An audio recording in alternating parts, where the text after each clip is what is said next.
এবং যেখানে আমরা উপস্থিত রয়েছি, যেখানে আমরা বসে আছি, এই স্থানটি অত্যন্ত বিশেষ এবং অত্যন্ত পবিত্র স্থান। আজ থেকে প্রায় ১০৪-৫ বছর আগে এই স্থানে দুজন মহাপুরুষের মিলন হয়। হিজ ডিভাইন গ্রেস শ্রী ভক্তি সিদ্ধান্ত সরস্বতী ঠাকুর প্রভুপাদ এবং সেই সময়কার অভয় বাবু, তিনি পরবর্তীকালে অভয় চরণ অরবিন্দ ভক্তিবেদান্ত স্বামী শ্রী প্রভুপাদ হন। তাদের পূর্ণ মিলনস্থলী হচ্ছে এই মহাতীর্থ, যেখানে আমরা এখানে অবস্থান করছি। এটা আমাদের অনেক বড় সৌভাগ্য যে এমন একটি তিথিতে, এমন একটি হরিবাসরে, এই পুণ্য তিথিতে বৈষ্ণব সমাগমে আমরা সবাই উপস্থিত হতে পেরে নিজেদেরকে ধন্য মানতে পারছি। ভগবান ভগবদ্গীতায় বলছেন, বহুনাম জন্মনাম অন্তে জ্ঞানবান প্রপদ্যতে বাসুদেব সর্বং ইতি মহাত্মা সুদুর্লভ। আমার পূর্ববর্তী প্রবক্তাদের মধ্যে আলোচনার মধ্যেও এই আলোচনা উঠে এসেছে যে অনেক সময় আমরা বুঝে উঠতে পারি না যে আমাদের উপরে কত কৃপা বর্ষিত হচ্ছে। আমরা ধরাকে সভা জ্ঞান করি, আর অনেক সময় আমরা ভাবি যে এটা তো আমার প্রাপ্য ছিল। কিন্তু আধ্যাত্মিকতা কোনো প্রাপ্তি নয়, আধ্যাত্মিকতাকে কৃপার বস্তু। এবং এই কৃপা তারাই পান যারা খুব সুন্দরভাবে দৈনভাবে ভগবানের চরণে আশ্রয় গ্রহণ করার প্রয়ত্ন করেন। শ্রী চৈতন্য মহাপ্রভু, যিনি স্বয়ং কৃষ্ণ, তিনি আমাদেরকে বলছেন, তৃণাদপি সুনীচেনা তরোরেব সহিষ্ণুনা অমানিনা মানদেনা কীর্তনিয়া সদা হরে। শ্রী চৈতন্য মহাপ্রভু স্বয়ং কৃষ্ণ, রাধা কৃষ্ণ নহি অন্য, শ্রীকৃষ্ণ চৈতন্য। আমাদের শ্রী চৈতন্য মহাপ্রভুর কৃপা যদি আমরা দেখি, চৈতন্য মহাচৈতন্য চন্দ্রের কৃপা করহ বিচার, বিচার করিলে চিত্তে পাইবে চমৎকার। কিরকম চমৎকার তার সংক্ষেপে কিছু আজকে আলোচনা আমরা করব। আজকে আমরা সংসারে সর্বজন বিদিত আজকের এই দিন, আজকের এই রাত, যে রাত ভগবান ব্রহ্মার রাতে পরিণত করেছিলেন। বছরে যতগুলো পূর্ণিমা আছে, সব পূর্ণিমার মধ্যে সব থেকে বড় পূর্ণিমা হচ্ছে আজকের পূর্ণিমা। এবং এই পূর্ণিমা হচ্ছে অত্যন্ত জাগরিত পূর্ণিমা, অত্যন্ত আধ্যাত্মিক পূর্ণিমা। তার কারণ ভগবান তার ভক্তের ইচ্ছা পূর্তি করেছিলেন এই দিনে। ব্যাপারটা কিন্তু সহজ ছিল না। কেন সহজ ছিল না?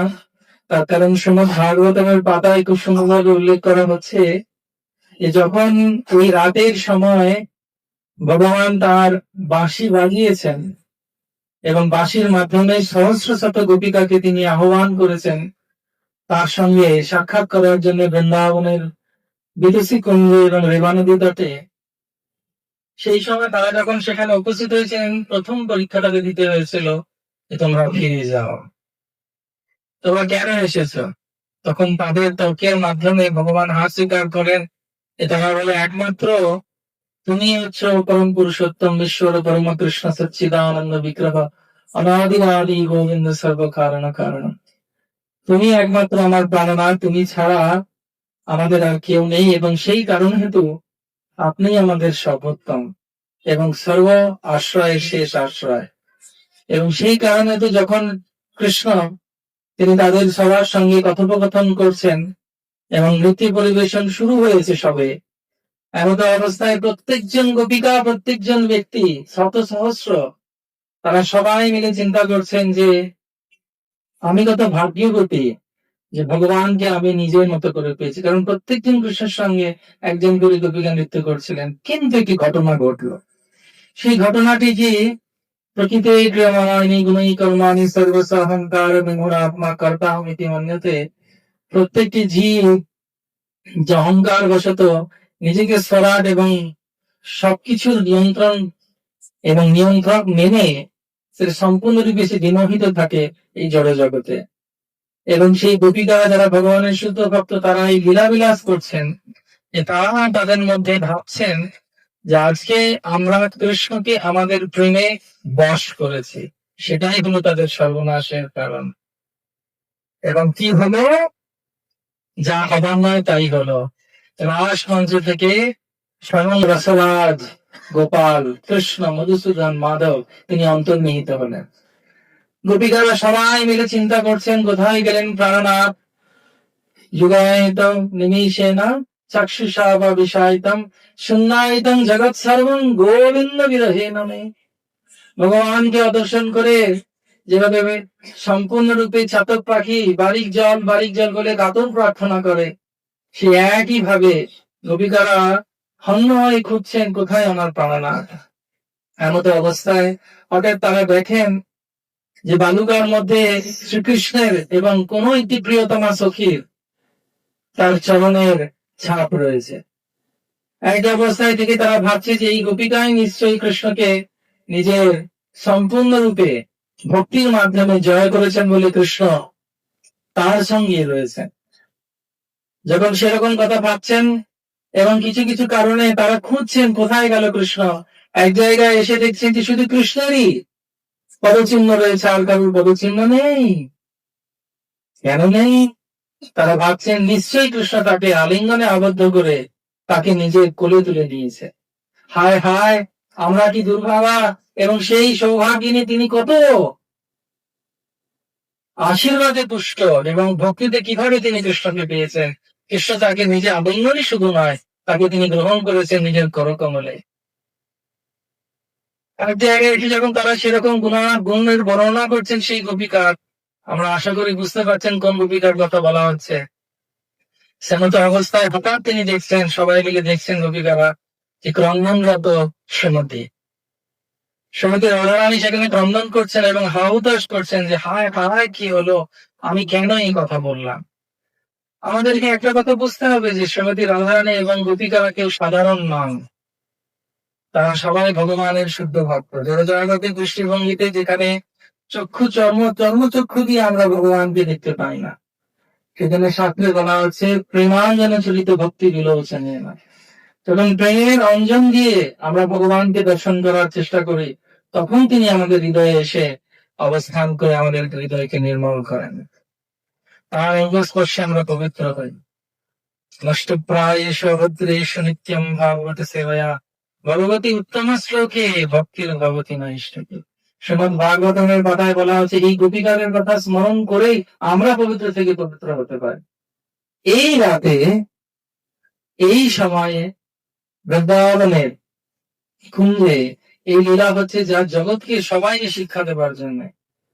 যে শ্রীমতী রাধারানীর নাম কৃষ্ণের আগে আসছে, সেই শ্রীমতী রাধারানীকে সম্পূর্ণরূপে পরিত্যাগ করে কৃষ্ণ অন্তর্নিহিত হয়েছে। কেন?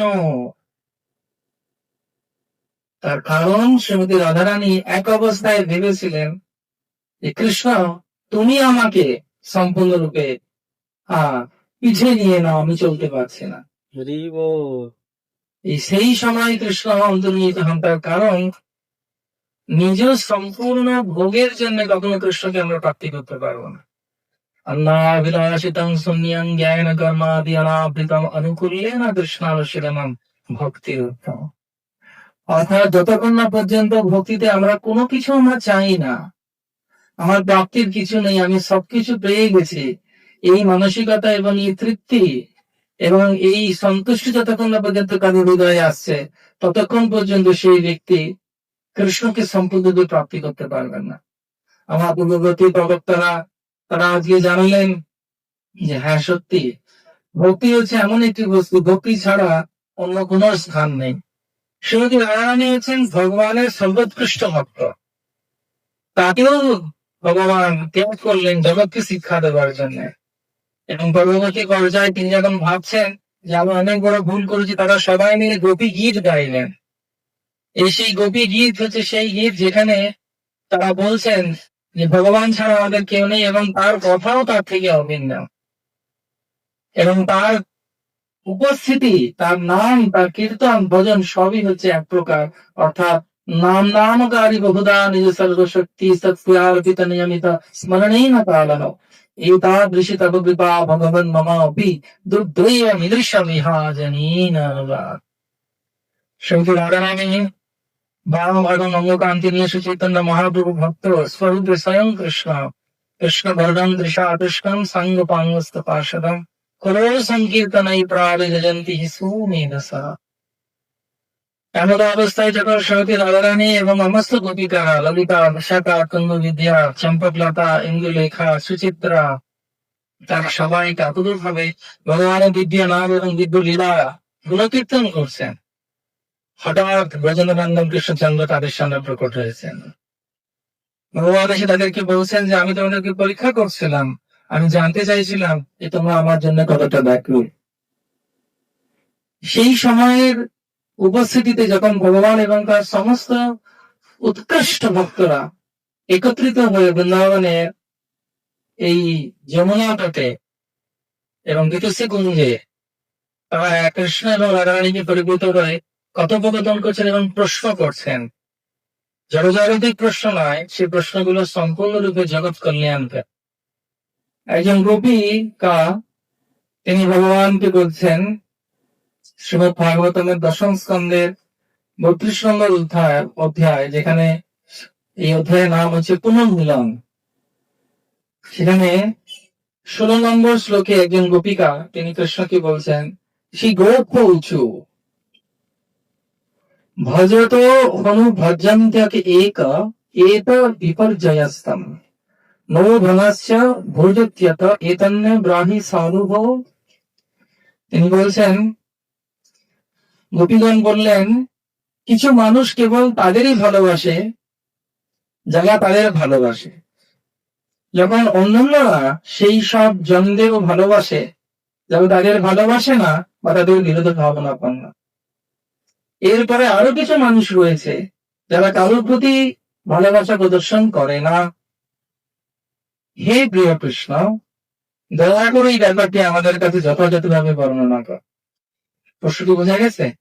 এটা কিন্তু রাস হয়েছে, ভগবান অন্তর্নিহিত হয়েছেন, তারপর ভগবানের সঙ্গে পুনর্মিলনের সময় গোপীরা তারা এই প্রশ্ন করছে। এরপরে আবার রাস শুরু হবে।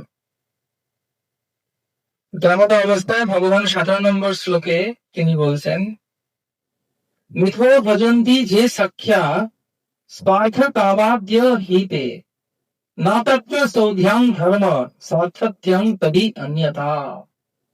ভগবান বলছেন, পরমেশ্বর ভগবান বললেন, সবাই শুনছেন? একবার বলুন, গৌর প্রেমানন্দে। পরমেশ্বর ভগবান বললেন, কথিত শরীরগণ তারা নিজেদের লাভের আশায় পরস্পরকে ভালোবাসা প্রদর্শন করে, তা প্রকৃতপক্ষে স্বার্থপর। তাদের মধ্যে সত্যিকারের সৌহার্দ্য বা ধর্ম নেই। প্রকৃতপক্ষে তারা যদি নিজেদের লাভের প্রত্যাশা না করত, তবে তারা পারস্পরিক ভালোবাসা বিনিময় করত না। অর্থাৎ ভগবান বলছেন, এই জড়জগতের মানুষের কথা, যারা শুধুমাত্র সৌহার্দ্য বাইরে থেকে দেখায় কিন্তু ভেতর থেকে তারা কিন্তু কাউকে পছন্দ করে না। যেমন এখনকার বর্তমান সমাজের একটা ঘটনা শুনছিলাম, এটা হাস্যকৌতুক। মানে কারোর বাড়িতে কেউ এসেছে, সেটাকে আলিঙ্গন করছে। কেন আলিঙ্গন করছে? কতটা কবর খুঁড়তে হবে সে আয়তনটা জানার জন্য। বোঝা গেছে কি? তো I am embracing someone to know how much to be in the courtyard. Hare Krishna. So that is a situation in today's world, যেটার কথা কৃষ্ণ বলছেন। কৃষ্ণ বলছেন যে সবকিছু স্বার্থের উপরে নির্ভরশীল, এবং সেই স্বার্থটি হচ্ছে কিরকম না, আমি তোমার দরকার বলে আমি তোমাকে ভালোবাসি। প্রভুপাদ বলতেন, তুমি আমার পিঠটা একটু চুলকে দাও, কারণ আমার তো পিঠে হাত যাবে না, আমিও তোমার পিঠটা চুলকে দেবো। এটা হচ্ছে শুধু আপসী সম্পর্কের খাতে। তারপরে ভগবান এখানে থেমে নেই, ভগবান সেখানে বলছেন, তিনি 18 নম্বর শ্লোকে বলছেন, বৈজন্ত ভগত যে বৈ করুণা পিতরো যথা ধর্ম নিরাপদস্তত্র সুহৃদ্যাং চ সুমেধ্যমা। খুব সুন্দর কথা কৃষ্ণ বলছেন, হে সুমেধ্যগণ, কিছু মানুষ রয়েছেন যারা প্রকৃত অর্থেই কারণিক, যেমন পিতা মাতা স্বাভাবিকভাবে স্নেহ করবেন। হরিব। এই ধরনের মানুষেরা যারা প্রতিদানে ব্যর্থ মানুষদেরও একনিষ্ঠভাবে সেবা করে, তাই ধর্মের প্রকৃত নির্ভুল পথ অনুসরণ করছে, আর তারাই সত্যিকারের শুভাকাঙ্ক্ষী। I think you can give that side also. Thank you. We really appreciate. তো ভগবান বলছেন যে পিতা মাতা হচ্ছেন সেরকম, পিতা মাতার মতো যারা তারা কিছু চায় না তার পরিবর্তে। এমনও কিন্তু কিছু বন্ধু পাবেন আপনার জীবনে যারা আপনার কাছে কিছু চায় না, তারা শুধু চায় যে আপনার সাহচর্য। অনেক বোন থাকবে দেখবেন, দিদি থাকবে, ভাই থাকবে, দাদা থাকবে, তারা কিচ্ছু চায় না। এবং এইরকম যদি মানুষ আপনাদের কাছে থাকে, যারা নিঃস্বার্থভাবে আপনাদেরকে ভালোবাসছে কোনো কিছু আশা না করে, তাদেরকে সবসময় আমি বলি চোখের পলকে বসিয়ে রাখা উচিত। তাহলে কখনো সঙ্গ ত্যাগ করা উচিত নয়। ভগবান তাদের কথা বলছেন, সবাই শুনছেন? এবার ভগবান বলছেন 19 নম্বর শ্লোকে, ভজতো হোপি নবৈ কশ্চিৎ ভজন্ত্যম ভজতো কুতঃ আত্মারামাহন্তক্যামা অকৃতজ্ঞা গুরুদ্রহ। যে আরো কিছু ভয়ঙ্কর লোক আছে, কিরকম তারা? অন্যদিকে এই ধরনের মানুষরাও রয়েছে যারা আত্মসুখী, অর্থাৎ স্বার্থপর, আত্মকাম, তারা নিজেরা ছাড়া কিছু চিন্তা করে না, অকৃতজ্ঞ, তাদের জন্য কিছু করো, তারা কিন্তু উল্টো তোমার জন্য কিছু করবে না, এবং গুরুদ্রোহী, অর্থাৎ তারা গুরুদেবকেও অবজ্ঞা করে। এই ধরনের মানুষেরা তাদের ভালোবাসা প্রদানকারীকেও ভালোবাসে না। শত্রু ভাবনা পণ্ডিতের কথা আর কি বলার আছে। ভগবান কৃষ্ণ রাসের পরে কথা বলছেন, কারণ ভগবান চান, কি চান সেটা ভগবান রাসলীলার পর এই তত্ত্ব কথা বলছেন। আমরা জগতে রাস মানে ভাবি ছেলে মেয়ে ঘেই ঘেই করে নাচছে, তা নয়। রাস মানে হচ্ছে চরম আনন্দময় পুরুষ, তিনি তার ভক্তকে নিজের হৃদয়ে স্বাগত করে তাদেরকে আশীর্বাদ দিচ্ছেন, আমি তোমাদের এই ভালোবাসাকে সম্মান জানাই। এটা হচ্ছে রাস। এবং পারতপক্ষে রাস তথা নৃত্যগত অন্ত হচ্ছে যে একসঙ্গে অনেকে মিলে নাচ করা। এবং সেইখানে ভগবান তারপরে কি বললেন সেটা কি শুনতে চান? আর একটু জোরে প্রতিধ্বনি। ভগবান 20 নম্বর শ্লোকে বলছেন খুব সুন্দর কথা। ভগবান বলছেন, নাহং তু সাক্ষ্য ভজাপতি জুন্যান ভজামি মানুষাম বৃত্য বৃত্যয়ে যথা ধন লব্ধ ধনে বিনষ্টে তৎসিত্যন্যে ভীত ন বেদঃ। ভগবান বলছেন, জীব যখন আমাকে ভালোবাসে, এমনকি তারা যখন আমার পুজোও করে, আমি তৎক্ষণাৎ তাদের ডাকে সাড়া দিই না। তার কারণ, হে গোপীগণ, আমি তাদের প্রেমময় ভক্তিকে তীব্রতর করতে চাই। ধন নষ্ট হওয়ায় নির্ধন ব্যক্তি যেমন সেই ধনের চিন্তাতেই উদ্বিগ্ন থাকে, অন্য কোনো কিছুই চিন্তা করতে পারে না, তখন তারা তেমনি হয়ে ওঠে। বোঝা গেছে? ভগবান বলছেন যে আমি যখন ভক্তিতে আমার ভক্তি কাউকে দান করি, আমি সহজে তাকে দান করি না আমাদের এই প্রেম। কেন করি না? তার কারণ সে যাতে আমাদের একটু তড় পায়। সে যখন তড় পাবে তখন সে আমাকে উপলব্ধি করতে পারে। কিন্তু এই কৃষ্ণ এই তড়পের কথা বলছেন, কিন্তু তিনি এটা বলছেন যে কৃষ্ণ কিভাবে পাওয়া যাবে, প্রেম কিভাবে পাবো। প্রশ্ন ওঠে না যে গোপিকারা কিভাবে এত কৃষ্ণের সঙ্গে কথোপকথন করছে। ভগবান গিরিধারে এসে এখানে নরকানীয় গিরিধারী বসে আছে রাজমাংসের এখানে, আর আমরা সবাই গিরিধারে গল্প করছি, তারা তারা তার এরকম জোর নেই গলায়,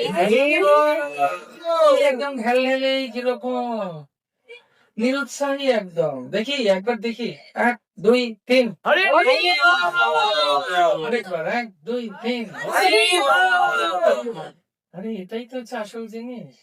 হরির নাম এই কেবলম কলো নাস্তিক গতিরন্যথা। হরির নাম না হলে চলবে?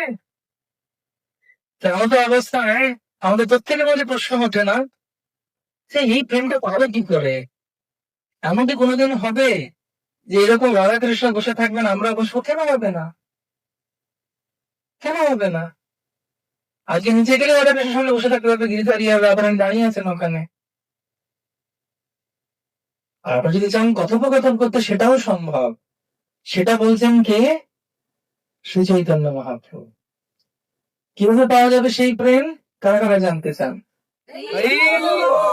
ঠিক কনভিন্সিং নয়, মানে ঠিক জমছে না আওয়াজটা, মানে হরি হরি এবার হালকা আওয়াজ আসছে। কারা কারা চান গ্রীষ্ম পঞ্চমী আপনি শেষ দিন তো ওটা চিন্তা করেই ভরে পড়তে চলে দিন আপনি শেষ বাবা রে বাবা জল খেয়ে খেয়ে পেটে ভেতর একদম ফলের গাছ হয়ে গেছে, তাই না? কার জন্য করা আছে? কৃষ্ণের জন্য করা আছে। শ্রী চৈতন্য মহাপ্রভু তিনি বলছেন কিভাবে আমরা এই রাস লীলাতে ভগবানকে স্মরণ করে আমার পাশে বসতে পারবো শ্রী গন্ধর্ব গিরিধারীর কাছে। চৈতন্য চরিতামৃততে তিনি মধ্যলীলায় ত্রয়োবিংশ পরিচ্ছদ মানে 23 নম্বর পরিচ্ছদে অর্থাৎ 23 নম্বর অধ্যায়ে তিনি বলছেন যে ভক্ত চায়, কারা কারা চান কৃষ্ণের সঙ্গে প্রেমের সম্পর্ক? সত্যি তো পাক্কা? তাহলে এবার ফিতে দেবো না? সত্যি? তুমি সত্যি বলুন দেখি। জোরে করছে না। তাই ভাবছি এই কি সংকল্প করে নিয়ে কি আর বিপদ আসবে, আমাকে হয়তো কিছু একটা চেয়ে বসবে বা আমাকে হয়তো কিছু বকা দেবে। হ্যাঁ, কারা কারা কৃষ্ণকে প্রেম প্রেম প্রেমিক হিসেবে চান, প্রেম করতে চান কৃষ্ণের সঙ্গে? তিন সত্যি কি বলুন যে হ্যাঁ সত্যি সত্যি সত্যি হাত দিয়ে বলুন দেখি। সত্যি সত্যি প্রেম করতে চান? সত্যি সত্যি হবে না, অনেকে ইয়ে হয়ে যাচ্ছে। আমি 1 2 3 বলবো, শুনবো কাকা বলছে দেখি। 1 2 3 মনে রাখি, সব ভিডিও করা হয়েছে। তো মহাপ্রভু বলছেন, তিনি স্বয়ং কৃষ্ণ, তিনি বলছেন আমার প্রেম, কৃষ্ণ প্রেম কিভাবে পাবো এবং কি উপায় করলে, কি করলে কৃষ্ণের সঙ্গে প্রেমের সম্পর্ক হয়ে যাবে। 5টা রস আছে না, এই সব 5টা রসই প্রেমের সম্পর্ক। সর্বোৎকৃষ্ট হচ্ছে মাধুর্য, শান্ত, দাস্য, সাক্ষ্য, বাৎসল্য এবং মাধুর্য। এখানে কৃষ্ণ বলছেন, আমি আপনাদেরকে পড়ে পড়ে শোনাই, সবাই আনন্দ নিয়ে। শ্রী শ্রীকৃষ্ণদাস কবিরাম গোস্বামী বিরচিত শ্রী শ্রী চৈতন্য চরিতামৃত। জয় জয় গৌরচন্দ্র জয় নিত্যানন্দ, জয় গৌরচন্দ্র জয় নিত্যানন্দ, জয় দ্বৈত চন্দ্র জয় গৌর ভক্তবৃন্দ। এবে সময় ভক্তি ফল প্রেম প্রয়োগ, যাহার শ্রবণ পায় ভক্তি রস পিয়। এবারে সনাতন গোস্বামীকে তিনি বারাণসীতে বলছেন, এবারে প্রেম কিভাবে তোমরা পাবে কৃষ্ণে সেটা আমি এখন বলছি।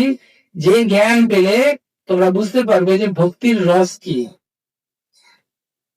তখন মহাপ্রভু বলছেন, এটা আপনাদের রিপিট করার দরকার নেই, কৃষ্ণে রতি গাঢ় হইলে প্রেম অভিধান, কৃষ্ণ ভক্তি রসের এই স্থায়ী ভাবনা।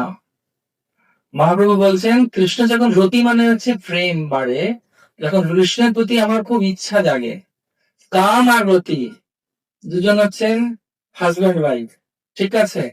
এবার রতি মানে কি, যে সবসময় প্রিয়সী, সে সবসময় চায় যে কামদেবের সঙ্গে থাকবে। এবং সেই রতি মানে হচ্ছে ইচ্ছা বা আকর্ষণ বা কি বলবো, সবসময় মনে হয় ওনার সঙ্গে থাকে, এটাকে বলা হচ্ছে রতি। রতি না জন্মিল কেনে তাই, প্রেম না জন্মিল কেনে তাই, কেন আমি এটাকে ত্যাগ করছি, এটাকে আমি গ্রহণ করছি না কেন? তিনি বলছেন কৃষ্ণ প্রেমের অভিধান, অভিধান মানে হচ্ছে সর্বোৎকৃষ্ট হচ্ছে কি না, হচ্ছে এই প্রেম। আর এই প্রেম কি, এটা স্থায়ী ভাব। স্থায়ী মানে একবার যদি কারো প্রেম হয়, গেল সর্বনাশ হয়ে গেল। একবার একজন খুব বড়, একজন আমাদের একজন সিনিয়র ভক্ত, আমার একটা চিঠি এসেছে, চিঠিটা খুব বড় সড়। আমাদের একজন ভক্ত করেছে, আমাদের ছোট ফুটো আছে, সেই চোখটাকে ছোট করে দেখছি ভেতরে কি আছে। যার চিঠি সে নিজে এসে উপস্থিত হয়েছে, তিনি আশীর্বাদ করে বলছেন, আমি তোমাকে আশীর্বাদ করি, অন্যের জিনিস দেখার সর্ব ইচ্ছা তোমার আজকে এখানে নির্বাপিত হয়ে যা। কারণ ওনার চিঠিটা ছিল, আমি ছুটি করে দেখছি, সম্পূর্ণরূপে তোমার এমন ভাবে নিরাসক্ত হও তুমি যে কারু ব্যাপারে না করলে তুমি না থাও। উনি একটু লজ্জা পেয়ে গেছেন। যাই হোক, তো সেরকম স্থায়ী ভাব মানে একবার প্রেম হলে আর ওটা যাবে না। তার মানে আমাদের কি প্রেম পেয়েছে? হ্যাঁ, আমাদের চেষ্টা চলেছে। এমন স্থায়ী ভাবে যেগুলো কিছুক্ষণ আগে আমাদের পূর্ববর্তী বক্তারা বলছিলেন যে ভোটের কথা ভক্তের, সেই গুণগুলো এমন ভাবে আসবে যে সেগুলো যাবে না। অনেকে বলে না বিশ্বাস চলে গেছে। বিশ্বাস চলে যাওয়া মানে যে বিশ্বাস কোনোদিন ছিলই না। বিশ্বাস এত ঠুনকো যে চলে যাবে।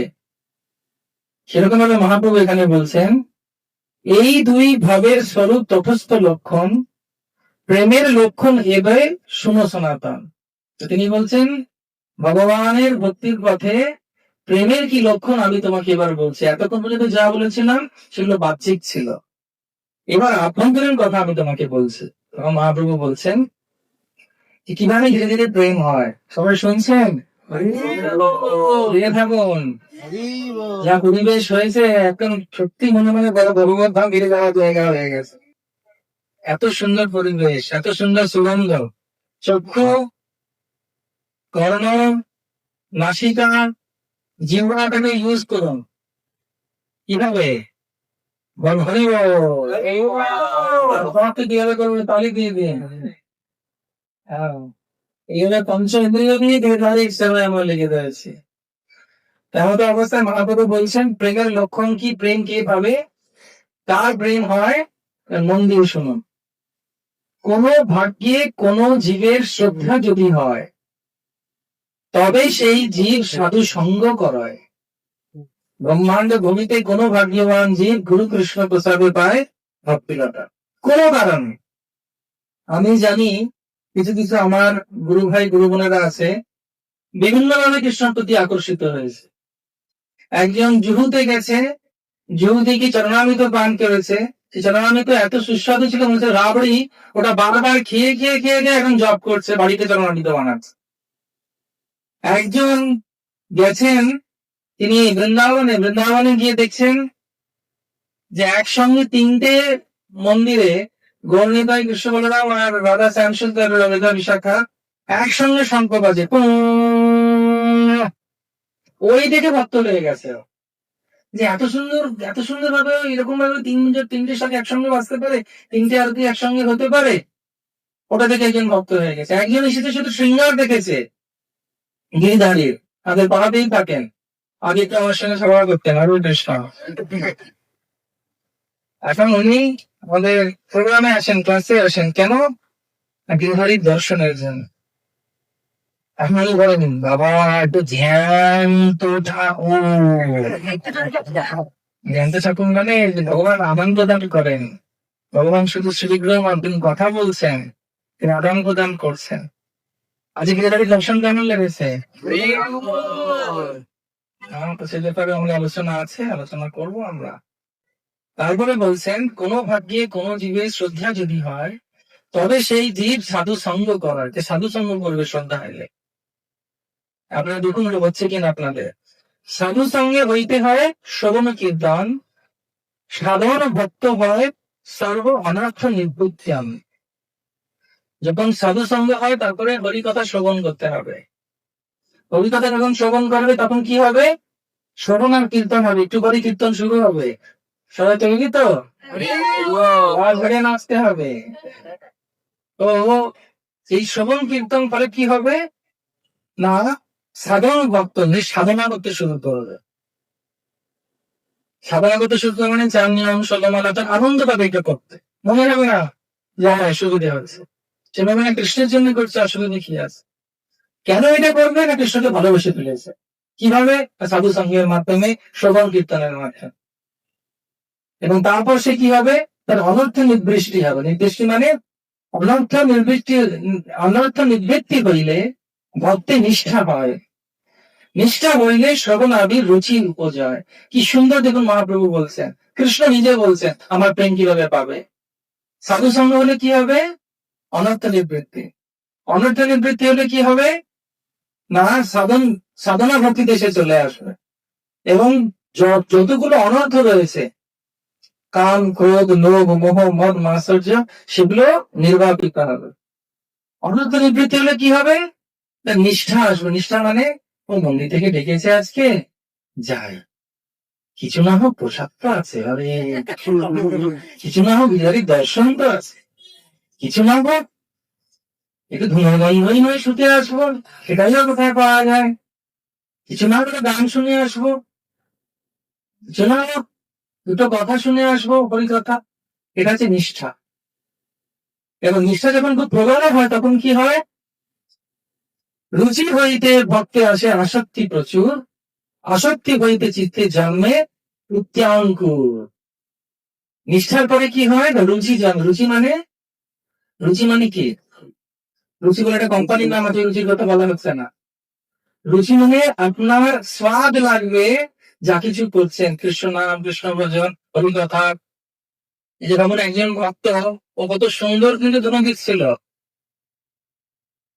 এই যে সাজানো হয়েছে, তার কারণ হচ্ছে কি, তার নিষ্ঠা আছে, নিষ্ঠা আছে। নিষ্ঠা থাকলে কেমন করে হবে? আপনারা যে সবাই বসে শুনছেন, কি দরকার আছে আজকে শোনা? আজকে পূর্ণিমা, কাউকে সঙ্গে নিয়ে গঙ্গার ধারে বসে থাকতে পারতেন নৌকাতে, তাই না? অনেকে বলছে হ্যাঁ প্রভু, হ্যাঁ হ্যাঁ, কোনো গাছের নিচে কৃষ্ণ চূড়া, হরে কৃষ্ণ। তারপরে এখানে এসেছেন কেন, নিষ্ঠা। আমি একজনকে বলেছি যে আজকে আসবেন, উনি বলছেন খুব কষ্ট করে এসেছি, তো আপনি লিখেছেন বলে। এটা হচ্ছে নিষ্ঠা, এটা ভগবান দেখছেন। রুচি হইতে ভক্তা হয় আসক্তি প্রচুর, আসক্তি হইতে চিত্তে জন্মে কৃষ্ণ প্রত্যঙ্কুর। অর্থাৎ তারপরে আসক্তি হয়ে যাবে। আসক্তি মানে কি, আমি কৃষ্ণকে ছাড়া থাকতে, আমি নাম ছাড়া, জপ ছাড়া থাকতে, আমি কীর্তন ছাড়া থাকতে। যেমন ছিল জগদাকা স্বামী গুরু মহারাজ, এত অসুস্থ, শরীরের কোনো অঙ্গগুলো বোধহয় কাজ করে না, রোজ সকাল বিকেল উনি ক্লাস দেন।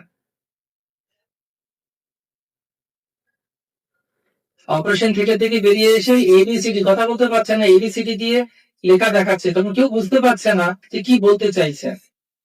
অনেকক্ষণ পর এ বি সি ডি, চোখ কত চিন্তা করুন, চোখ পিটপিট করলে এরকম ওনার সঙ্গে সাংকেতিক ভাবে কথা বলে অপারেশনের পর। ভক্ত কিরকম দেখো, চোখ পিটপিট করে বলেছেন, তারপর বলেছে ওকে, জি, আই, হি, ই, গিভ দ্য নার্স জপমালা। আমার অপারেশন থিয়েটারে যখন আমি অপারেশনে শুয়েছিলাম, আমি ওকে প্রচার করেছি, ও জপমালায় জপ করবে বলেছে। অপারেশন থিয়েটারে গিয়ে উনি জপ করার জন্য ওকে বলছে জপমালা দাও। বুঝতে পারছেন এটা হচ্ছে কি, না এটা হচ্ছে না সম্পূর্ণরূপে কৃষ্ণের প্রতি আসক্তি। প্রভুপাদ জন্মাষ্টমীর দিন সবাইকে ডেকে হরিকথা শোনাচ্ছেন, সবাই বলছে প্রসাদ পাবো না, বলছে পরের চ্যাপ্টার পড়ো, পরের চ্যাপ্টার পড়ো, পরের চ্যাপ্টার পড়ো, পরের চ্যাপ্টার পড়ো। আপনাদের চিন্তা নেই, আপনি সময় মতো প্রসাদ আছে। কারণ অত বৃত্তি অঙ্কুর আমাদের ধীরে ধীরে হচ্ছে অঙ্কুর, এটা অঙ্কুর যাতে হয় তার জন্য আমাদের চেষ্টা করতে হবে। তাহলে আসল নেবাদেন কৃষ্ণ ওখানে বসবেন, রসরাজ, রসিক শেখর, গিরধারী, পাশের মঞ্চে বসবেন শ্রীমতী রাধারানী, তারপর এরকম প্রশ্নোত্তর হতে থাকবে। তারপরে তিনি বলছেন, আসক্তি হইলে চিত্তে জন্মে কৃষ্ণ প্রত্যঙ্কুর, সেই রতি গাঢ় হইলে হয় ধরে প্রেম না, সরি, সেই রতি গাঢ় হইলে ধরে প্রেম নাম, সেই প্রেমা প্রয়োজন সর্বানন্দ ধাম। তিনি বলছেন এই বৃত্তাঙ্কুর মানে একটা অঙ্কুর জন্মায় ভক্তির হৃদয়। এই অঙ্কুর জন্মানোর পর কি হয়, সেটা প্রেমে পরিণত হয়, ভালোবাসায় পরিণত হয়। এবং তখন কি মনে হয় যে কৃষ্ণ ছাড়া আমার কেউ নেই। তার স্বভাব কিরকম হয় সেই ভক্তের, যাহার হৃদয়ে এই ভক্তাঙ্কুর হয়, আপনারা বিচার করুন আপনাদের হচ্ছে কিনা, তাহাতে একক চিহ্ন সর্বশাস্ত্রে কয়। যার মধ্যে বৃত্তাঙ্কুর হয়েছে, কৃষ্ণের প্রেম জেগেছে, তার কি কি হবে মহাপ্রভু বলছেন। রোগ হয়েছে না, রোগ তো এটা একটা, হ্যাঁ, অনেক সিনেমার নাম শুনেছিলাম প্রেম রোগ। কি নাম শুনেছিলাম, প্রেম রোগ। এই প্রেমেরও কিন্তু রোগ, এটা রোগ হলে কি হয়, জ্বর মারতে হয়, ব্লাড টেস্ট করতে হয়, চোখ হলুদ হয়েছে কিনা দেখে জান দিছে, জিভ করে গলা দেখি তো লক্ষণ দেখা যায়, অ্যালার্জি হচ্ছে কিনা, হ্যাঁ কিনা, অনেক জায়গায় তো অপারেশনের আগে ইঞ্জেকশন দিয়ে গোল পাঠিয়ে দেয়, যখন অ্যালার্জি হয়েছে কিনা দেখার জন্য যে ওষুধটা চলবে কিনা। অর্থাৎ রোগের কিছু বাহ্যিক প্রকাশ থাকে। তো মহাপ্রভু এখানে বলছেন প্রেমেরও এখানে বাহ্যিক প্রকাশ আছে। একজন ভক্তের বা একজন জীবের যদি প্রেম হয় কৃষ্ণের প্রতি, তাহলে এই গুণগুলো তার হবে। কি গুণ আপনারা শুনতে চান? তিনি বলছেন এই নব প্রত্যাঙ্কুর যার চিত্তে হয়, প্লাকিত ক্ষোভে আর ক্ষোভ নানি হয়, তাকে কেউ রাগাতে পারবে না। কৃষ্ণ ভক্তটা কিরকম? পেটে বেঁধেছি কুলো, কানে গুঁজেছি তুলো, সে নির্লজ্জ হয়ে যাবে। আরে কৃষ্ণ তার রাগ হবে না, তাকে ঠেকালেও সে থাকবে না। আপনাদের রাগ হয়? কাউকে রাগ হয় হাত তুলতে হবে না, সবাই ভাব থাকে, সবার হয়। প্রসাদের লাইন পড়লে বোঝা যায় হরে কৃষ্ণ। এই লাইনে কেন ঢুকে পড়েছো? এতক্ষণ প্রেম চাইছিল, একটু লাইন হরে কৃষ্ণ। তখন বোঝা যায় যে কতটা ভক্তি আমাদের বেড়েছে, কতটা আসক্তি আমাদের বেড়েছে। প্রেম চাইছি নাকি পনিরের পিসটা কত বড় সেটা জানছি। মানুষের অনেকে বলে ও আমি না গোলাপ জাম পাইনি, আর গোলাপ জাম ছিল না, বলছে ও তার অন্য কারো দিকে অ্যাডজাস্ট করেছিল। আমাদের মন্দিরে প্রচার সার্ভিস হতো, সবাই খুব অল্প অল্প দিত যারা সার্ভিস নেয়। রিসার্চ করা হলো কেন অল্প দিচ্ছে, প্রসাদ মাঝখানে গেছে যায়, কেন দিচ্ছে না। তারা তখন একটা ভাবতে হলো কিছু একটা কারণ আছে, সে কারণটা ধরা পড়লো। কি ধরাটা কি? আমরা যারা প্রসাদ দিচ্ছে তাদেরকে আগে প্রসাদ পাইয়ে দিলাম, তারপরে দাতার কর্ম হয়ে গেল। তারা কেন নেবে না? আরো নাও আরো নাও, তার দুধের পেটটা ভরে গেছে। সেরকম ভাবে যখন তৃপ্তি হয়, তৃপ্তি হয়, পুষ্টি পুষ্টি সন্তুষ্টি আর তুষ্টি পুষ্টি সন্তুষ্টি। তো যখন রাগ হচ্ছে না তখন তাদের রাগ, কেন কেন ইয়ে করছো, কেন ইয়ে করছো, রাগ হচ্ছে না তাদের। প্রসাদ দিতে গেলে বলছে না আরো না আরো না আরো না, তোরা পুষ্টি পুষ্টি সন্তুষ্টি হয়ে গেছে। যে কৃষ্ণ ভক্ত তার রাগ হবে না। প্রভু বলছিলেন যে রাগ, হনুমান যখন রেগে গিয়ে জ্বালিয়ে দিলেন লঙ্কা, তাহলে কিন্তু খুব আফসোস করেছিলেন যদি মা সীতার কিছু হয়ে যেত। এবং তিনি শপথ করলেন যে রাগবো না। কৃষ্ণ ভক্তের কারণ রাগের একটা কারণ হচ্ছে সে কাম আছে বলে রাগ হয়। সেজন্য রাগকে বলা হয় কাম এসে ক্রোধ এসে রজগুণ সমুদ্ভব, এবং একে বলা হয় কামানুজ। কাম চরিতার্থ না হলে কাম হয় বলে রাগ ক্রোধ হয়। কিন্তু ভগবানের ভক্ত তার তো কোনো কামনা নেই।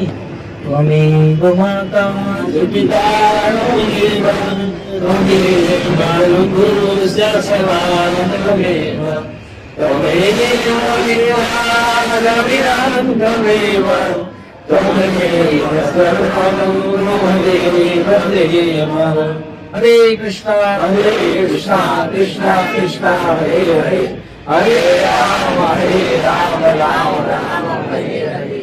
এমত অবস্থায় মহাপ্রভু আরো এগিয়ে যাচ্ছেন। তিনি বলছেন যে এই নব প্রত্যাঙ্কুর যার চিত্তে হয়, প্রকৃত ক্ষোভে তার ক্ষোভ নাহি হয়। কৃষ্ণ সম্বন্ধ বিনা কাল ব্যর্থ নাহি যায়, ভক্তি সিদ্ধি ইন্দ্রিয়ার্থ তারে নাহি হয়। কি কি ভালো লাগবে না তার? কৃষ্ণ সম্বন্ধ ছাড়া, কৃষ্ণ কথা ছাড়া, কৃষ্ণ সম্বন্ধীয় জিনিস ছাড়া অন্য কোনো জিনিসে তার মন লাগবে না। সবসময় ঠাকুর চন্দন দেখে না দেখে তার মূর্তি সর্বত্র হয় তার তার সবকিছুতে মনে হবে যেন কৃষ্ণ কথায়। কেন কৃষ্ণ নেই এই কথায়? কৃষ্ণ সম্বন্ধ বিনা কাল ব্যর্থ নাই। যে গোপীকারা এরকম ছিলেন, কৃষ্ণ কথা ছাড়া আন কথা বলতেন না। প্রভুপাদ বলেছিলেন যে আমি আমার জীবনে কোনোদিন এপাশ ওপাশ কথা বলিনি, দায়িত্বের কথা আর কৃষ্ণ কথাই বলেছি, শুধু কৃষ্ণ কথা বলেছি। তারপরে বলছি ভক্তি সিদ্ধি, যে আমি ভগবানের সঙ্গে এক হয়ে যাব, আমার অনেক জিনিস লাগবে, এসব সে চায় না। সিদ্ধিও সে চায় না। ইন্দ্রিয়ার্থ, যতগুলো ইন্দ্রিয়ের বস্তু আছে ইন্দ্রিয় ভোগে ভগবান বলছেন 5 নম্বর অধ্যায়ের 22 নম্বর শ্লোকে যে ইন্দ্রিয় ভোগের যতক্ষণ পর্যন্ত ইচ্ছা থাকবে ততক্ষণ পর্যন্ত আমরা সবসময় অতৃপ্ত থাকবো। কবির ভাষায় আমি পাগল হয়ে বনে বনে ঘুরি আপন গন্ধে মম কস্তুরী মৃগ। তো সেই জন্য যতক্ষণ পর্যন্ত এই গুণগুলো আসবে না ততক্ষণ আমরা বুঝতে পারবো যে কৃষ্ণ ভক্তি আসে। এগুলো কি হ্যাঁ কি না? তারপরে তিনি বলছেন সর্বোত্তম আপনাকে হীন করি মানে কৃষ্ণ কৃপা করিবেন দূর করি যায়। এবং তিনি সবসময় জানেন কৃষ্ণ কৃপা করবেন এবং আমানি না মান দেন কীর্তনিয়া সদা হরি এই ভাব তিনি রাখেন। কেউ আমাকে সম্মান করুক কেউ আমাকে সম্মান না করুক তিনি দেখেন না। এটা হচ্ছে কৃষ্ণ ভক্তের প্রেম। যদি চাই, যদি আমার প্রেম চাই, কি চাই? তাহলে এই গুণগুলো থাকতে হবে। এটা হচ্ছে চেকলিস্ট। সর্বোত্তম আপনাকে হীন করি মানে কৃষ্ণ কৃপা করিবেন দৃঢ় করি জানে অবশ্য রাখিবে কৃষ্ণ বিশ্বাস ভালো। তারপরে তিনি বলছেন, মহাপ্রভু বলছেন সহৎ কণ্ঠা হয়ে সদা লালসা প্রধান নাম গানে সদা রুচি লয় কৃষ্ণ নাম। কৃষ্ণ গুণাখ্যানে হয় সর্বদা আসক্তি কৃষ্ণ লীলা স্থানে করে সর্বদা বসতি। বোঝা গেছে? আমি ব্যাখ্যা করবো। বাংলা ভাষায় তো বলছি, বোঝা গেছে কি বোঝা যায়নি? আবার ব্যাখ্যা করছি তাহলে। তিনি বলছেন সমুৎকণ্ঠা হয় সদা লালসা প্রধান নাম গানে সদা রুচি লয় কৃষ্ণ নাম। তিনি সবসময় নাম গানে রুচি রাখেন। কোন নাম? হরে কৃষ্ণ কৃষ্ণ কৃষ্ণ কৃষ্ণ হরে হরে সবকিছু উৎকণ্ঠিত থাকেন কখন নাম হবে, কখন কৃষ্ণ নাম হবে, কখন হরিকথা হবে, কখন আমরা ভগবানের নামে যাব, কখন আমরা ভগবানের কথা শুনবো, কখন আমরা ভগবানের প্রসাদ গ্রহণ করব, এইসব তো উৎকণ্ঠিত থাকে সে। কৃষ্ণ গুণাখ্যানে হয় সর্বদা আসক্তি। কৃষ্ণের গুণ যেখানে বর্ণনা করা আছে সেখানে তিনি সবসময় আসক্ত হয়ে বসে থাকবেন। কৃষ্ণ কথা হচ্ছে ও আমি গিয়ে বসি, ও কৃষ্ণ কথা হচ্ছে আমি বসে, শুধু বসি নয় আমি ঘুমিয়ে পড়ি না, বসে শুনি। এবং কৃষ্ণ লীলা স্থানে সর্বদা বসতি। সবসময় সে চাইবে যাতে কৃষ্ণ যেখানে খাওয়া, কৃষ্ণ যেখানে মন্দির, কৃষ্ণ যেখানে থাকেন, কৃষ্ণ সম্বন্ধীয় যে স্থান বৈষ্ণব গৃহ বা বৈষ্ণবদের কুটির, সেখানে যেন আমি সবসময় থাকতে পারি। কৃষ্ণের রতি চিহ্ন এই কৈল বিবরণ কৃষ্ণ প্রেমের চিহ্ন এবে শুনে সনাতন। যার চিত্তে কৃষ্ণ প্রেমা হয়ে উদয় তার বাক্য ক্রিয়া মুদ্রা বিজ্ঞান বোঝায়। প্রেমা বাড়ি ক্রমে বাড়ি হয় স্নেহ প্রণয় রাগ অনুরাগ ভাব মহাভাব হয়। এবং তারপরে তিনি বলছেন অন্তিমে শেষে তিনি বলছেন কি বলছেন যে যখন কৃষ্ণ প্রেম অনেক দূর যায়, কৃষ্ণকে এত ভালোবেসে পেলেন, এটা শুধুমাত্র একমাত্র চূড়ান্ত ভক্তদের পক্ষেই সম্ভব। তখন ভগবানের উপরে রাগ হয়, সেটা কিন্তু আমাদের ক্ষেত্রে হবে না, এটা তাদের ক্ষেত্রে হয়। মান অভিমান হয় এবং অন্তিমে কি হয়? মহাভাব। মহাভাব মানে কৃষ্ণ ছাড়া আমার কেউ নেই এবং কৃষ্ণই একমাত্র আমার আশ্রয়। বোঝা গেছে? রাসলীলা মানে কি বোঝা গেছে? এই সব গুণগুলো থাকতে হবে, এই সব জিনিসগুলো থাকতে হবে, তারপরে আমরা সুযোগ পাবো কৃষ্ণকে ভালোবাসা। সেই জন্য রাস পূর্ণিমাতে আমরা এসেছিলাম, আমাদের এই প্রার্থনা করা উচিত যাতে অ্যাটলিস্ট একটা জিনিস হয় এই অবস্থায়। এখন ভক্তিনাথ ঠাকুর বলছেন বাউল বাউল বলছে সবাই, বাউল হচ্ছে কোন জানা, সারা গায়ে মাখলে তিলক গৌর মেলে না। আমরা বাহ্যিক ভাবে বেশ পরিবর্তন করেছি, খুব ভালো সেটা, আমরা সবাইকে জানিয়ে দিচ্ছি যে আমি কৃষ্ণ ভক্ত, সেটা খুব ভালো। একদিক থেকে ভালো যে বাহ্যিক ভাবে আমি ঘোষণা করে দিয়েছি আমি কৃষ্ণ ভক্ত, আমি আর এপাশ ওপাশ যাবো না, ঘন্টি পড়েছি, তিলক পড়েছি, সাধু বেশ নিয়েছি, কিন্তু তার সঙ্গে সঙ্গে আভ্যন্তরীণ পরিবর্তনের প্রয়োজনীয়তা আছে। সে অভ্যন্তরীণ পরিবর্তনটা কিভাবে সম্ভব না চৈতন্য মহাপ্রভু সেটাতে বলছেন। আমাদের যত অনর্থ নিবৃত্তি সেটাকে অনর্থ নিবৃত্তি করতে হবে। তার জন্য শিল প্রভুপাদের গ্রন্থ আছে, আমাদের সবকিছু প্রভুপাদ দিয়েছেন, সবকিছু প্রভুপাদ দিয়েছে, গ্রন্থ প্রভুপাদ দিয়েছেন, নাম প্রভুপাদ দিয়েছেন। কৃষ্ণ ধারীজি ভগবান কি কলকাতায় কত প্রচার আছে দেখুন। চৈতন্য মহাপ্রভু নিত্যানন্দ প্রভু আবির্ভূত হয়েছেন নিউ টাউনে, শ্রী রাধা গোবিন্দ আমাদের আলবার্ট রোডে। আর কিছুদিন পরে আমাদের মতিঝিল খুব সুন্দর কবিতায় আসবেন। এখানে শ্রী চন্দ্রবাবুজি প্রকট হয়েছেন। আরো কত কত জায়গায় শিল প্রভুপাদের জন্মস্থানে শিল প্রভুপাদের চরণ তীর্থ প্রতিষ্ঠা হয়েছে। ভক্তি ভবন আমরা পেতে চলেছি, যেখানে ভক্তিনাথ ঠাকুর থাকতেন। ওনার 12-14 জন সন্তান কিনবো, এবং আরো অনেক সুন্দর সুন্দর প্রচার হচ্ছে। তার কারণ আমরা চেষ্টা করছি ভগবানকে ভালোবাসা, এবং আমাদের প্রত্যেকের দায়িত্ব হচ্ছে খুব সুন্দরভাবে ভগবানের কাছে নিজেকে প্রতিনিধি করা, ভগবানের প্রতিনিধি হয়ে সবার কাছে কৃষ্ণ দেওয়া। এবং তাহলে একদিন আসবে, নিশ্চয়ই আসবে। একজন গোপিকাকে বাড়ি থেকে ছাড়েনি, সে ছোট্ট একটা ঘরের ভেতরে বসে কাঁদছে, এবং কৃষ্ণ যে রাজপথ দিয়ে যান সেই রাজপথ থেকে অনেক দূরে তার বাড়ি। তার ছোট্ট একটা দরজা, সেই দরজায় একটা ছোট ফুটো, কোনদিন কৃষ্ণ দিকে আসেনি। হঠাৎ যখন তিনি ফিরছেন গোচারণ করে, ফিরতে ফিরতে হঠাৎ কৃষ্ণের কি মনে হয়েছে, একটা গরুর বাছুরের ল্যাজটাকে একটু চিমটি কেটে দিয়েছে। সেই বাছুরটা একদম সোজা চলে গেছে গরুর ভেতরে, এবং গরুর ভেতরে সেই গোপিকা যেখানে বসে আছেন, তিনি ক্রন্দন করছেন, কৃষ্ণ তাকে দেখতে পাবো না, যেতে পারবো না। তার ঠিক দরজার কাছে গিয়ে গরুটা দাঁড়িয়েছে, এবং সে তখন গরুটিকে দেখছে একটা চোখ বন্ধ করে। হঠাৎ দেখছে সামনে কৃষ্ণ দাঁড়িয়ে আছেন। কৃষ্ণ বলছেন, এই যে টুকি, টুকি, তুমি আমাকে চেয়েছো, আমি তোমার কাছে এসেছি।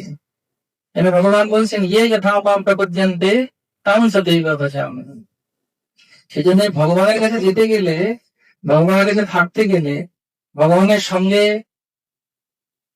যদি আমরা মিলিত হতে চাই, হ্যান্ডশেকও করতে চাই, অনেক প্রোটোকল আছে। এই প্রোটোকল গুলো চৈতন্য চৈতন্যদেব মহাপ্রভু বললেন, তিনি স্বয়ং কৃষ্ণ। এবং অন্তিমে রাসলীলার পরেও কি আলোচনা হচ্ছে দেখুন। ভগবানকে গোপিকারা জিজ্ঞেস করছেন যে সর্বোৎকৃষ্ট মানুষ কারা। ভগবান বলছেন, সেই উত্তরে এখন দিই।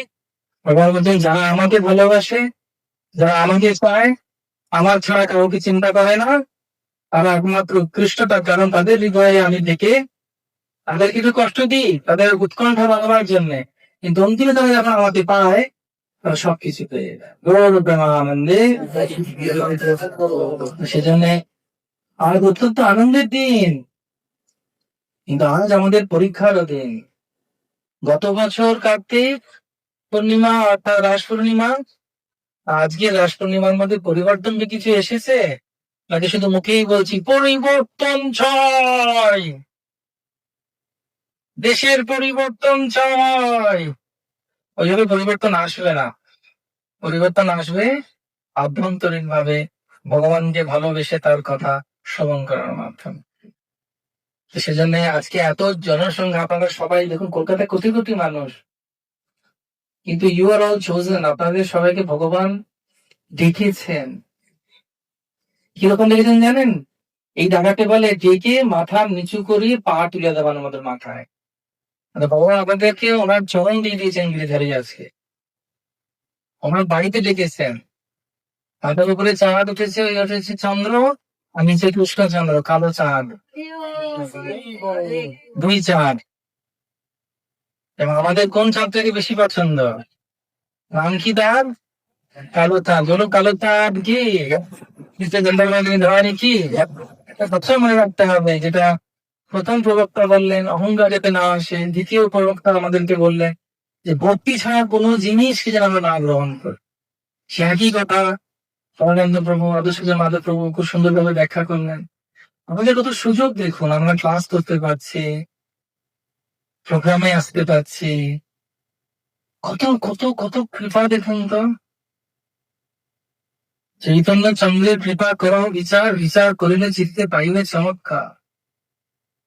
এই যে বসে আছি এখানে, এরা আমাদের পূর্বপুরুষরা নাচছেন, আর এই হরিকথায় কীর্তনে আপনারা সব অংশগ্রহণ করেছেন। তো সেখানে আরো বেশি করে আপনারা যুক্ত হন গিরিধারীর সঙ্গে, আরো অনেক আনন্দ অনুষ্ঠানে আপনারা যুক্ত হন এবং নিজেদেরকে তৈরি করুন যাতে সামনের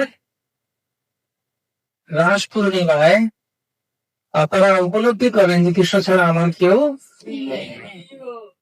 কৃষ্ণই আমার সব, গিরিধারী আমার সব। আপনাদের অনেক অনেক ধন্যবাদ। ছোট জায়গা, একটু যদি অসুবিধা এটাকে একটু মানিয়ে নেবেন। আরো অনেক অনুষ্ঠান বাকি আছে, তো সবাই একটু পরিবেশন করবেন, কেউ চলে যাবেন না। আর যেতে ইচ্ছে করছে কি, তো আমরা আরো অনেক অনুষ্ঠানে আমরা আনন্দিত পাবো। আপনাদের অনেক অনেক অনুরোধ করবো শ্যামল প্রভুকে তার